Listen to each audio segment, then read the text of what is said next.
أعوذ بالله السميع العليم من الشيطان الرجيم بسم الله الرحمن الرحيم والصلاة والسلام على أشرف المرسلين سيدنا محمد وعلى آله وصحبه أجمعين السلام عليكم ورحمة الله وبركاته. I just want to start by sending a message to our brother Imam Siraj Wahhaj. He was supposed to be with us and he cannot make it because his wife was not well yesterday. So our dua for her and for him, inshallah. May Allah protect her and give her health, security, and say Ameen with your heart because he's a great man. And the great man, as always, as you know, not behind, but with him, a woman, a wife, a family. So may Allah protect them all, inshallah. I got lots of messages while I have been here for the last few days, and even on Twitter or on the Facebook official, someone saying this convention is where we listen to talk, but we have no time to interact and to have time with the speakers. And that's true. I understand the frustration, even for us. I think it's good because we feel that you are here. So sorry for that, but you have means, and I repeated this, and I want you to understand that the convention, as it was said, is a time when we come together, we get some strength, but now we have to carry on after that. So it could be as, we have time outside through the alternative media. It could be internet, the website, and then inshallah, just after this session, I will be at the booth, and this is something which I value a lot, where we can meet with the sisters and the brothers and have time to talk. And I know that you have questions, so please do that. I'm also asking you, because I saw also so many brothers and sisters who are trying to write and to have articles, so please, once again, depending on the fields on which you are working, if you are writing papers, essays on Islam and contemporary issues, let us know that, because we want to expose your work, and not only having speakers, but having also students and researchers being published. So, inshallah, after the session. I got lots of, the title, we are here reviving the Islamic spirit. Reviving the Islamic spirit, and we might have to define the Islamic spirit. Islamic spirit is about spiritualities, but it's also about respecting ourselves, as it was said right now, but also to be clear on at least to try to get a vision about what are our priorities here, but also in the Muslim majority countries. And many are coming to me and saying, we don't hear anything, and we are hearing about problems in Turkey, problems in Egypt, problems in Bangladesh, problems in Syria, problems in Palestine, and silence. So tomorrow morning, inshallah, at 11 o'clock, we are going to talk about this, and we have to talk about it. This is a moral duty. No. You stop it now, okay? I'm going to be the teacher. You just think about what we are saying. We need to talk about this, at least to have a vision, and at least that silence is not the right answer to what is happening.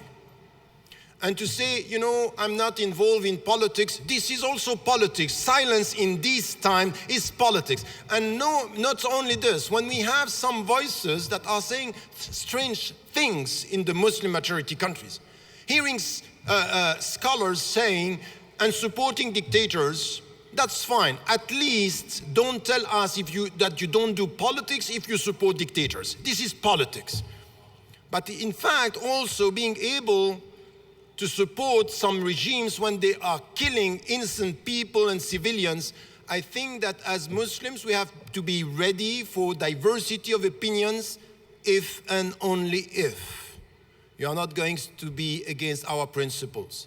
No, never. We will accept torture and killing civilians and saying, I have no opinion. I have opinion. Killing civilians, it's no way, not acceptable, and we have to say it. And anyone who is going to tell me, in the name of Islam, I'm supporting this, I say, we might not have the same understanding of Islam, but I'm not going to let you say that in the name of my religion, because I understood from the Prophet ﷺ, help your brother and your sister when they are right and when they are wrong. And when it's wrong, it's to prevent you from doing wrong or saying wrong, because Islam cannot be supporting dictators. That's not possible.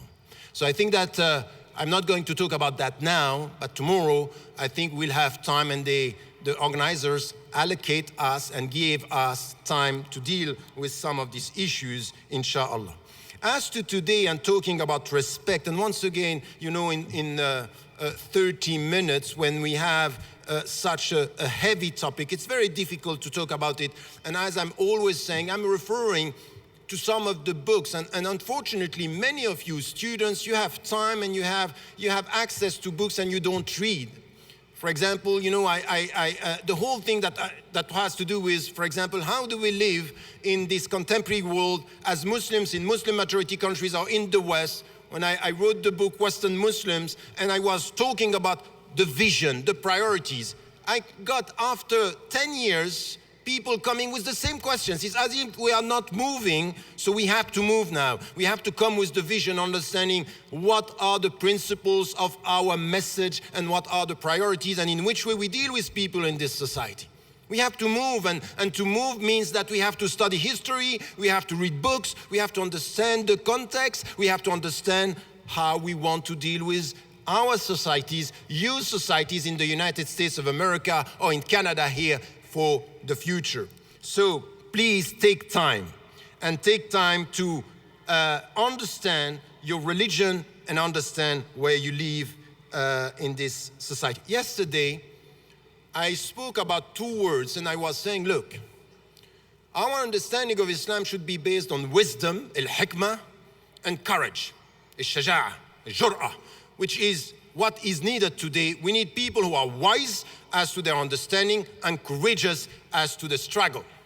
Because there are struggles that are coming, and we need to be equipped. Now, remember, 2 years ago, when I came here, I was saying, and I was repeating every day when I was talking, take a distance. Take a distance means what? Don't be emotional. Come back to yourself. Try to find in your heart, in your mind, a way to deal with the Islamic principles, an inner peace. Take a distance. Because you are in a society where our jihad is to be attacked, and Islam is targeted. Muslims are targeted. We know this. All the surveys and the statistics are showing that we are attacked in our religion. It's not only about, extremism. All this business about radicalization is just for some a way to touch Islam and to target Islam. So we know this, so we have to take a distance and come to ourselves and be able to say, okay, I have to take time for myself. Last year, I was repeating, take care of yourself, which is, in this society, if you want to face the challenges, you need to take care of yourself, take time, silence, get the deep understanding of Islam. And this year, with this take a distance, take care of yourself, now it's wisdom as to our behavior, courage as to the context. So the whole thing is a vision of what should be a Muslim personality and mindset in our society now. Having said that, we come to the understanding of Islam, and we need to understand few things that are important here. In fact, I was talking yesterday about the jihad of meaning, which is the way we respond to what is happening. But we need to understand the very meaning of jihad. Everywhere around us, many people are talking about jihad as if it's a call towards war, while in fact, Islam and jihad is a call towards peace. In fact, Islam is for us a message of peace. But peace has conditions. And we need to get that right, that we are going to struggle. So anyone now, in the name of peace and love, who is going to remove jihad from your vocabulary and terminology is not getting it right. And anyone who is reducing jihad to jihad in nafs is not getting it right. Jihad is resistance and reform. Personal resistance, personal reform. But resistance in this society and reforming this society. It's inward, outward. And not only inward, and we fly, we dream, and we don't change the society. I'm not here for that. I'm not in the West by accident. I should be a gift, I should be a presence that is understanding. First, be at peace with yourself. Try to get it. Try to change yourself, to understand the very meaning of Ar-Rahma min Ar-Rahman. And then, وَمَا أَرْسَلْنَاكَ إِلَّا رَحْمَةً لِلْعَالَمِينَ. So you get that peace and you spread. Ifshu salam. Ifshu salam, this is our main goal. But we know that at the same time, when the Prophet ﷺ arrived in Medina saying, Ifshu salam, he knew that the time was going to start where people are going to attack more and more. We are not going to respond to attacks by attacking. We go beyond that. What we want is salam, but we know that the people are going to attack us. So we have to be equipped. So how are you going to do that? And this is where we should understand in this struggle the very meaning of two words. Ar-Rahma wal-Ihtiram. Ihtiram al-Nafs, respecting ourselves, as it was said. So now, if you come to our understanding as Muslim, our message is about what? As I said, Ar-Rahman allama al-Qur'an. The most merciful, the compassionate, sent us al-Qur'an. Al-Qur'an for us is a gift, it's coming from Rahmatullah. Allah subhanahu wa ta'ala is protecting us with the book. And then the way he's sending messages is out of his rahmah to us. Allama al-Qur'an, khalaqa al-insan. And then the way we are going to express ourselves is also coming from Ar-Rahman. Allamahu al-Bayan. We know that. Now, what we also know is that our understanding of Ar-Rahmah is the way Allah is ruling the world. And I liked very much what was reminded by Sheikh al-Maghrawi during the retreat when he was saying, in fact, when you come to Surah Taha, Ar-Rahmanu ala al-Arsh istawa. The power, al-Arsh here, the throne, is based on Ar-Rahman, meaning he's ruling the world not out of justice with us, but out of Rahmah. He's a Rahman. He's going to go beyond a calculation of what we do right or wrong, because if he was to calculate this, we will all end up not in paradise. So it's out of Rahmah. All this, it's part of our message. Huwa Ar-Rahman, Huwa Ar-Rahim, Huwa Rabbul Alameen. And then this understanding for us is to get it right. And then he's telling us, وَمَا أَرْسَلْنَاكَ إِلَّا رَحْمَةً لِلْعَالَمِينَ. Meaning, your message out of my rahmah for you should be a rahmah for the people around you. A blessing, a gift. So we are understanding our presence with this.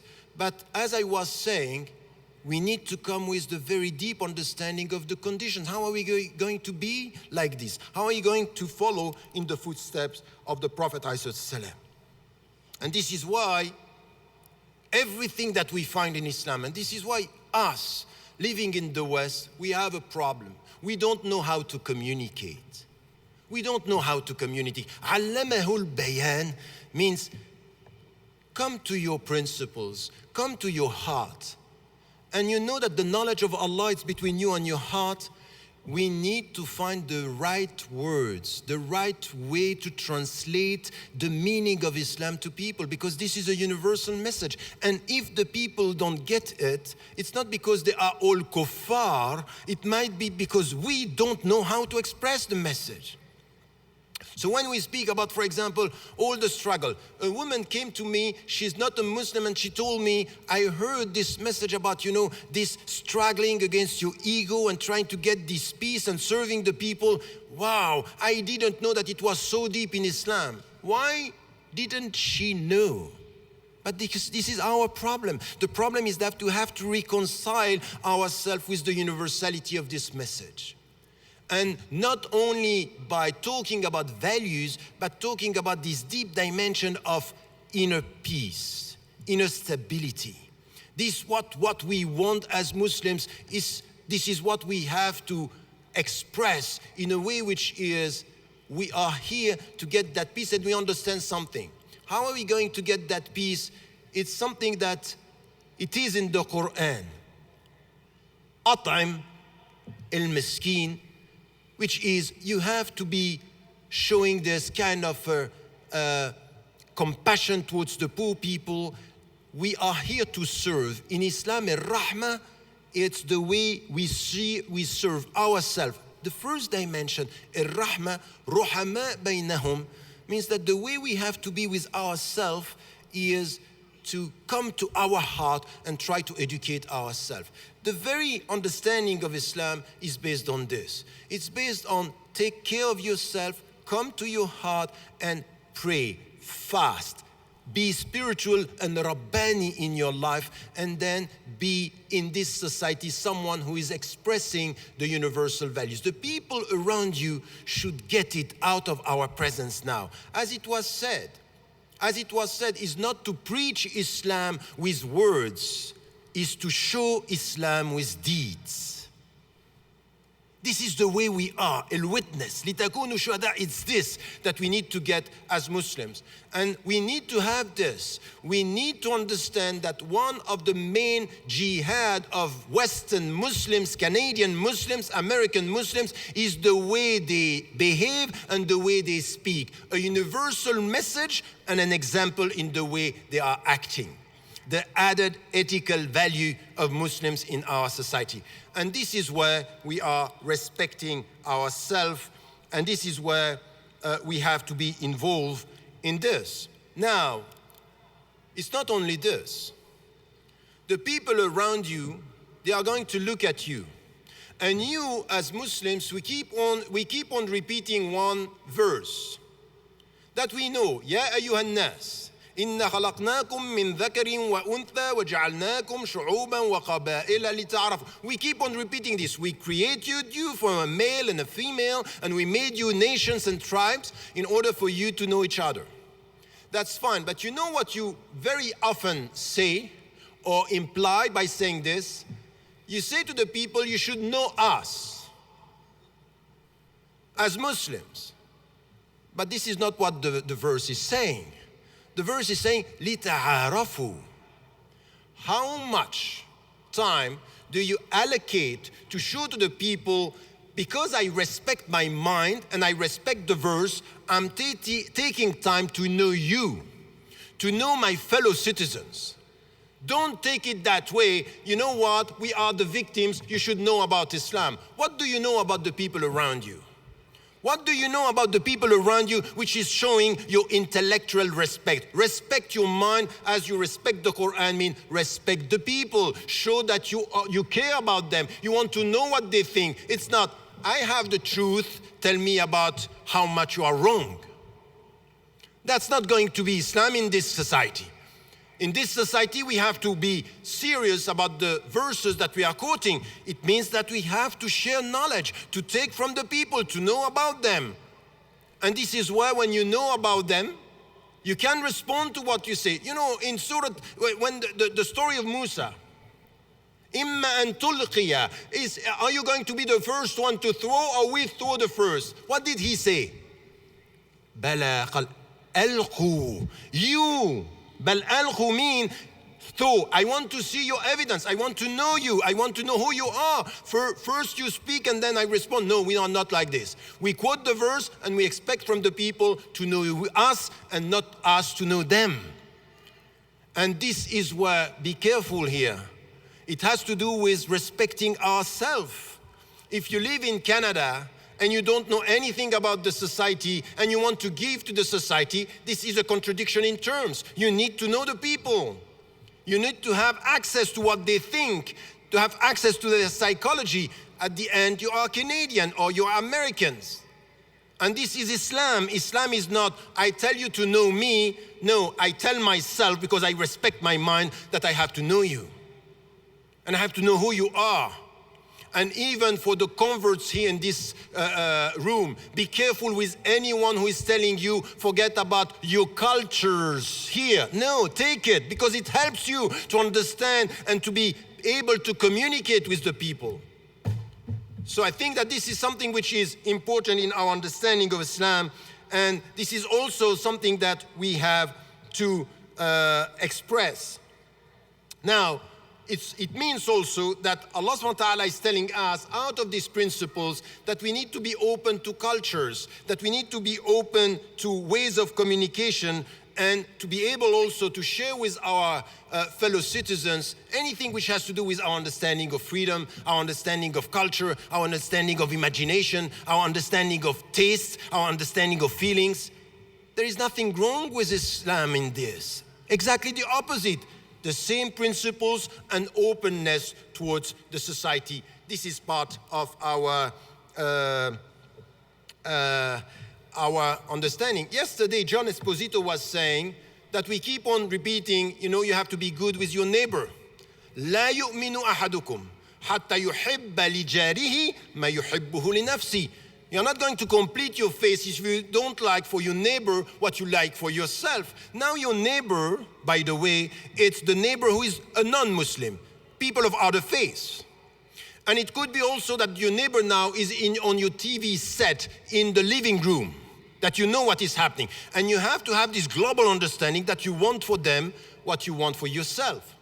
So we need now to understand the universality of Islam, but we should not repeat it verbally. We should feel it physically, heartily, within our heart and within our being here in this society. And this is why all the messengers, when even they were rejected, they were able to say, Ya qawmi, you are my people. You are my people, I means I care. I want to know who you are. I want to do something with you. So this is respecting my brother in humanity. And this is not new. In 14th century, you have something that came much later in the West, which is al-ukhuwa al-insaniyya. Ya ayyuhan nas, one humanity. And you are my brother and my sister in humanity. So I care about you. Even, and so much that in the fiqh, I'm not going to judge you as a being, even though I judge and I can judge your actions. I don't reduce you to your actions. I can say to somebody, I don't like what you do, but I respect who you are, because who you are is karamat al-insan. Look at that, karamat al-insan, the dignity of human being. So you might be better than what you do with yourself. And I respect who you are, I don't like what you do. Look at this message. If you say this, you go outside and you are able to talk to the people like this and say, wow, no, we are doing the opposite. I see what you do, I judge who you are, and I put you in hellfire. That's the point. I say, some people are now even talking about Mandela. Where is he? I don't know. What he's going to be? I don't know. And the only thing that I want to say, Allahu A'lam, and silence. I will take from his life everything which is good to help me to educate myself. This is my respect towards him. As to his destiny, Allahu A'lam, and keep quiet. Don't say anything. The only thing that I got from him is something which is a very courageous man with principles to the end. He's not the one who sold his mind and his being. So this is something as Muslims that we can get. Now, let me tell you something which is important. You were talking about your father, rahimahullah, Malik Shabazz. And Malik Shabazz, at the beginning, for years, he was thinking about or translating because he was misled and he acknowledged this. The universal message of Islam into the community of the black superior people. And he went and experienced and he changed. But it's not only the way he looked at the world that changed. There is something which is deeper than that. And you get this when you come to the verses of the Quran and say, okay, look, we are here in Canada and we read the verse telling us, وَمِنْ حَيْثُ خَرَجْتَ فَوَلِّ وَجْهَكَ شَطْرَ الْمَسْجِدِ الْحَرَامِ وَحَيْثُ مَا كُنْتُمْ فَوَلُّوا وُجُوهَكُمْ شَطْرَهُ لِئَلَّا يَكُونَ عَلَيْكُمْ Sorry, I have it here. I don't want to make a mistake.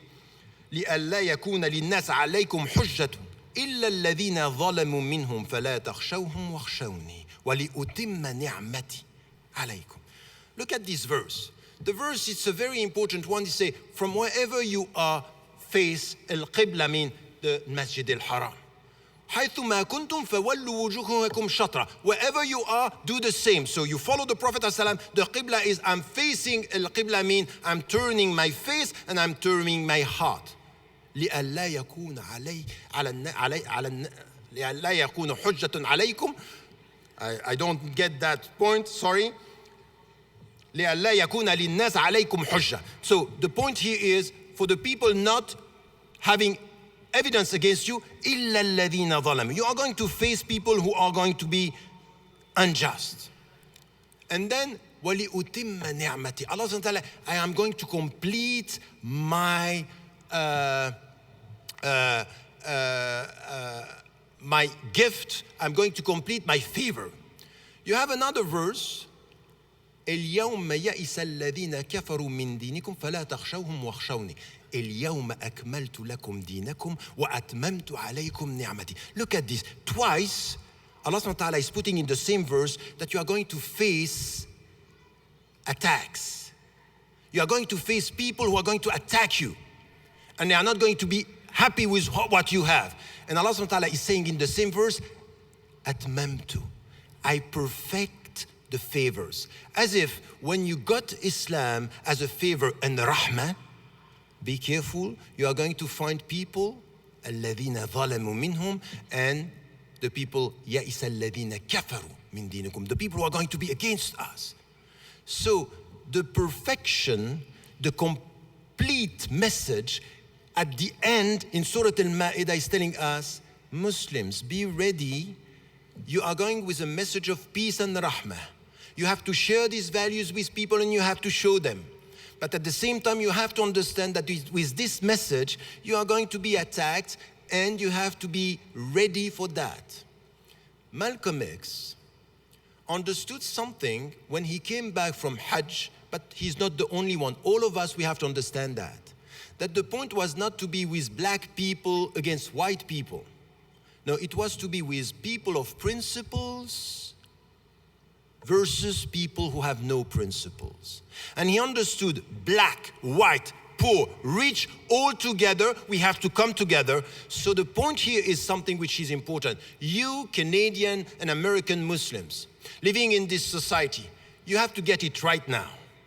That not only we come in this society by saying, look, you know what? It's a jihad of meanings. It's a jihad against poverty. It's a jihad against marginalization, against racism. This is the jihad that we have. But now, what we also have to understand, that in this society, we will have to find brothers and sisters in humanity who are going to be on our side, principled, and not only Muslims against or Muslim for. We are very quick to say, we Muslims, we have principles. But we have to understand that in this struggle, what he understood, when Malik Shabazz said after he came back from the Hajj, it's not black against white.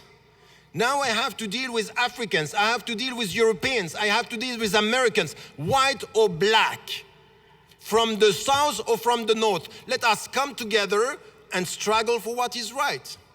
Let me tell you something. You are sitting here in this room. With how many Canadian citizens, men or women, are you working for the struggle of justice, peace, dignity, and reform in these societies. You are not going to change Canada if you isolate yourself, say you don't know about Islam. No, they are not going to know about Islam if you are on the margin.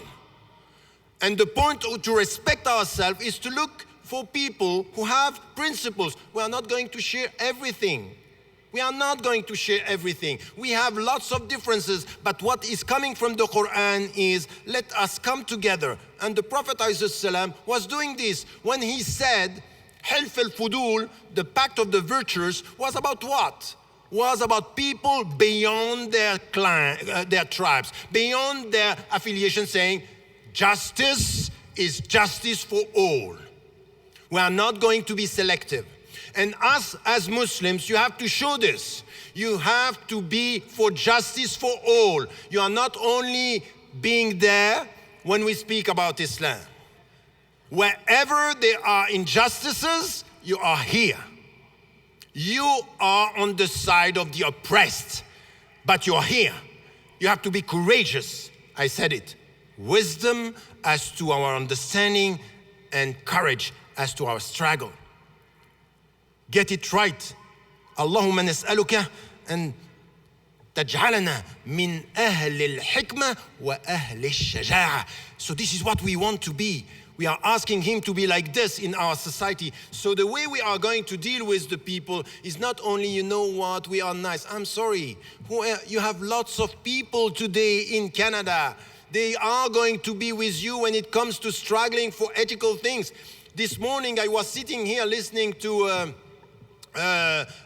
Sayyid Nasr when he was talking about environment. He was saying something which was so deep in the understanding. Say, you know what, science, modern science now, they are talking about the quantitative and not the qualitative. They are talking about godless science versus science in the name of ethics.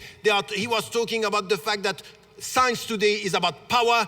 Our science is about what? Wisdom. Do you think that we are the only one thinking like this?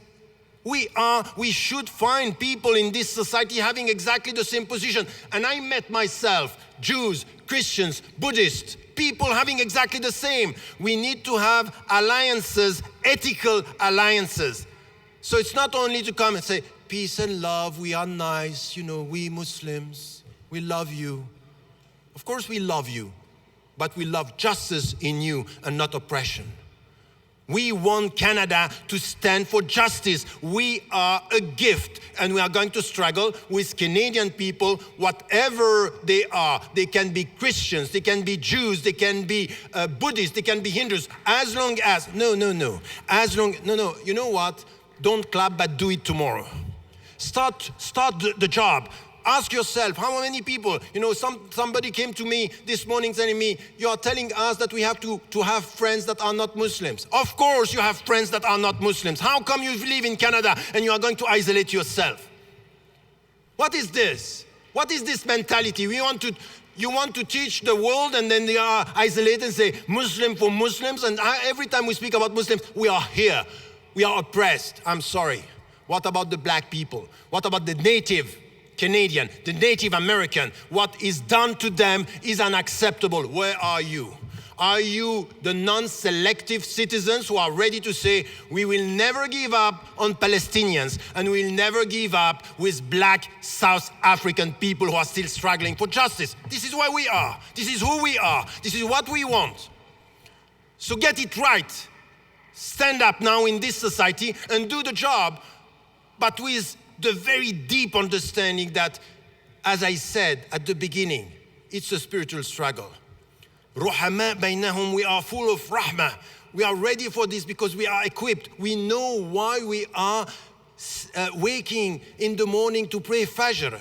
We know why we are with Allah. We know what it means to say La hawla wa la quwwata illa billah, because anything is possible. And we need to get that as something which is essential in our understanding of Islam.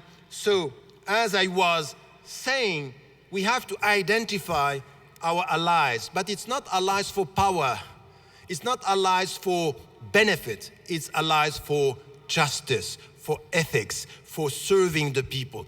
Jihad against poverty, jihad for freedom, jihad against racism, jihad. And we changed the word into something which is very positive. We did this in Mauritius. We started with all the communities of jihad against poverty, and they got another understanding of jihad. Instead of removing the word, we give it the right definition. But we have to do it. Who is going to do it? And we have to be mainstream. And we have to come from all the different dimensions. It has to come with social activism, political presence, cultural presence, mainstream. I'm very happy to see now that use of Islam is coming back mainstream and being able to say something which is completely Islamic, but not repeating every 3 sentences Islam to make the people, the Muslims, be at peace. No, you know what? We can have a very powerful Islamic message without always having Islamic in the title or in the text or in the lyrics. Let us talk about something which is universal. This message, Allamahul Bayan, learn. At least be Canadian, know how to talk to your people, but be the people who are serving. And let me end with something. Because, yes, I know, okay.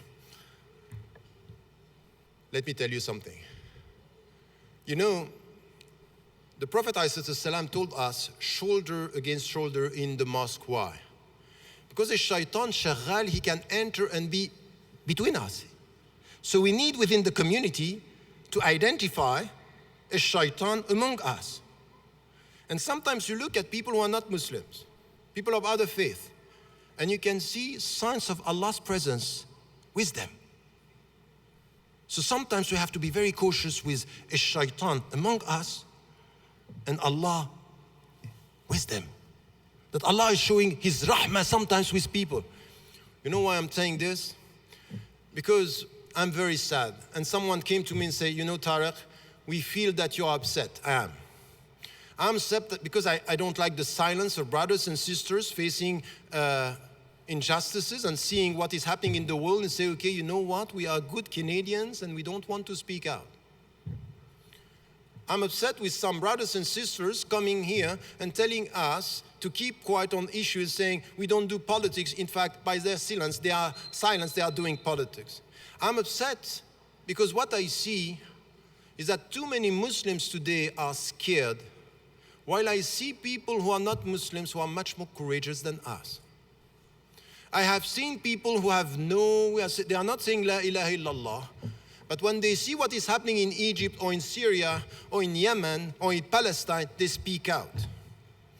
I saw, when I was banned from this country, someone who is an atheist coming from a Jewish background, Noam Chomsky, who was one of the first to sign the petition against the government to let me in.